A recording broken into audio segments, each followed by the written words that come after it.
In the heart of Los Angeles stands a building with a sinister reputation, the Cecil Hotel. Since its construction in 1924, the hotel has been the backdrop for countless tragedies, suicides, murders, and notorious criminals. Locals whisper that the hotel itself is cursed, a place where darkness lingers in the hallways. And in 2013, this building would once again make headlines worldwide when a young woman named Elisa Lam stepped inside and never came back out alive. Elisa Lam was a 21-year-old Canadian student traveling alone across California. She was young, curious, and kept a personal blog where she shared her thoughts and struggles. On January 26, 2013, she checked in to the Cecil Hotel. But what was meant to be a short stop during her solo adventure would turn into a terrifying mystery that remains unsolved to this day. The hotel had a long and bloody history. Serial killer Richard Ramirez, known as the Night Stalker, once lived there. Another killer, Jack Unterweger, also called it home. Many guests had ended their lives inside its rooms. For decades, the Cecil had been a magnet for tragedy, and Elisa, unknowingly, had stepped into its haunted embrace. For the first few days, Elisa kept in touch with her family. Then, on January 31, the calls suddenly stopped. She was reported missing. The police searched the hotel but found no trace of her. Flyers were put up. Guests whispered about strange sounds in the halls at night, but no one knew where Elisa had gone. 2 weeks later, the police released a piece of evidence that would shock the world, the now infamous elevator video. In the footage, Elisa is seen stepping into the elevator. She presses multiple buttons rapidly, but the doors refuse to close. She peeks out into the hallway as if someone or something is out there. Her movements are erratic. She hides in the corner, then suddenly steps outside. Her hands twist in bizarre, unnatural gestures as if communicating with an unseen force. To this day, no one knows what she saw. The video spread across the internet like wildfire. Millions watched, horrified, trying to decipher her actions. Was she running from someone? Was she hallucinating? Or was there something paranormal inside the Cecil Hotel? Theories poured in. Some claimed demonic possession. Others whispered of a ghostly presence that had driven her mad. While the mystery deepened, hotel guests began complaining. The water in their rooms had a strange taste, dark color, and weak pressure. Some described it as foul. Maintenance workers were called to investigate the rooftop water tanks. What they found would become one of the most disturbing discoveries in modern crime history. On February 19, 2013, a maintenance worker climbed the roof. Inside one of the massive water tanks lay the decomposing body of Elisa Lam. She was naked, her clothes floating nearby. The tank had a heavy lid, difficult to open, and the rooftop was secured with locked doors and alarms. How had she gotten there? No one had the answer. Authorities ruled her death as accidental drowning, influenced by her bipolar disorder. But questions remained.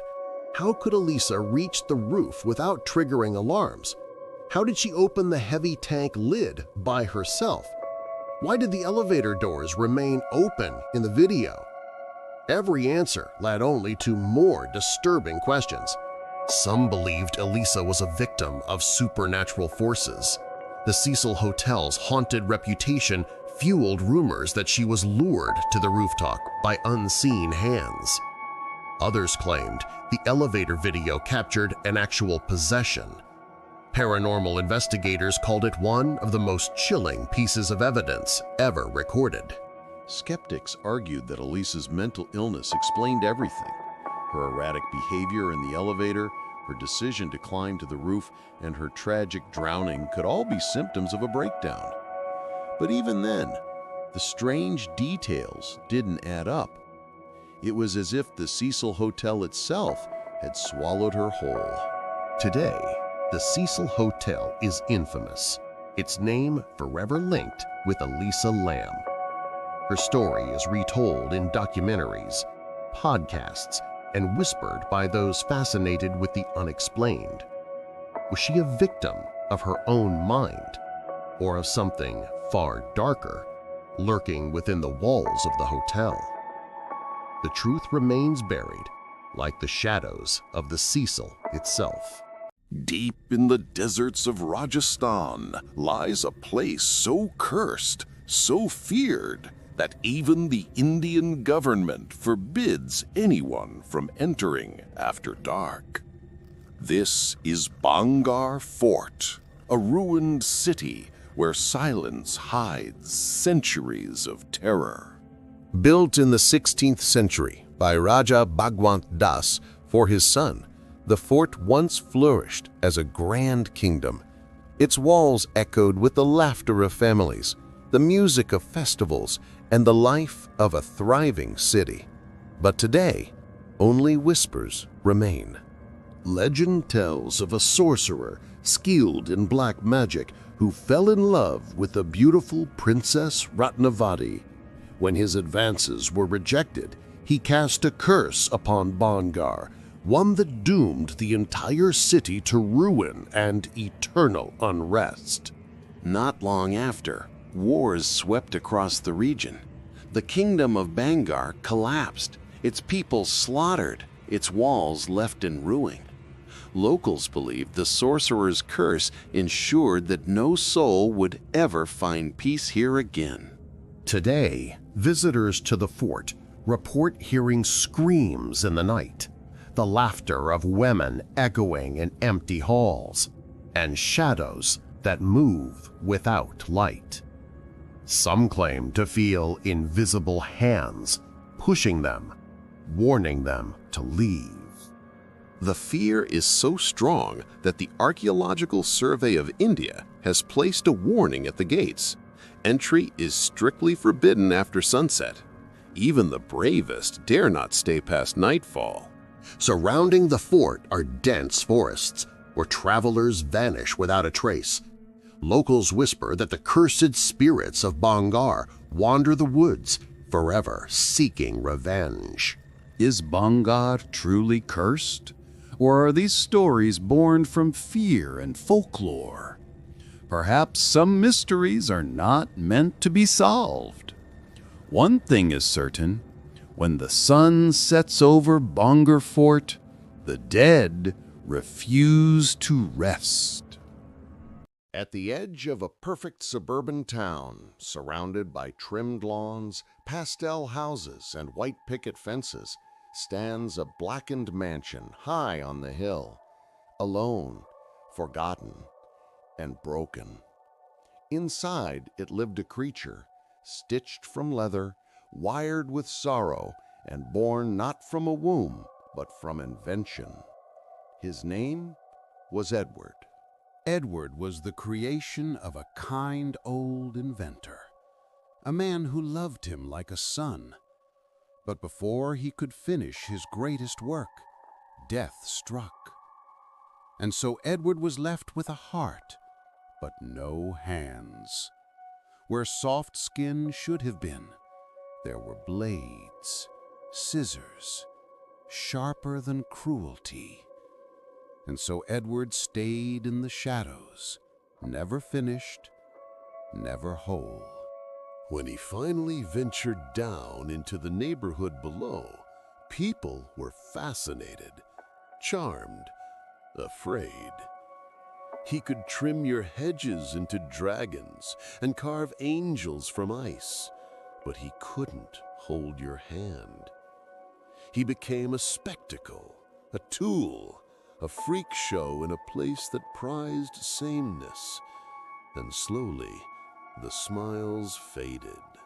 Then there was her, Kim, the only one who saw the soul beneath the scars. She didn't fear the blades or the stitches. She feared the world that would never accept him. In another life, he could have held her, danced with her, grown old beside her, but not in this one. Fear has a sharp edge.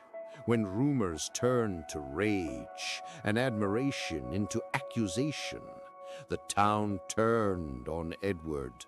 They hunted him, cornered him, branded him a monster. But he didn't fight back. He simply disappeared, returning to the castle where he belonged, among shadows and statues. Now the castle sits in silence, but when the wind blows just right and snow begins to fall in a place where it never should, they say it's Edward, sculpting ice from the rooftop, gifting beauty to a world that never welcomed him. He doesn't speak in riddles or hexes.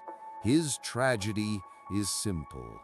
He was never meant to exist, and yet no creation has ever been more human. Edward reminded us, monsters are made by man, not born. In the end, the one with the sharpest hands had the softest heart. A ghost not of horror, but of longing. A fairy tale made of scissors and sadness. This was the story of Edward Scissorhands, the creature who only wanted to touch.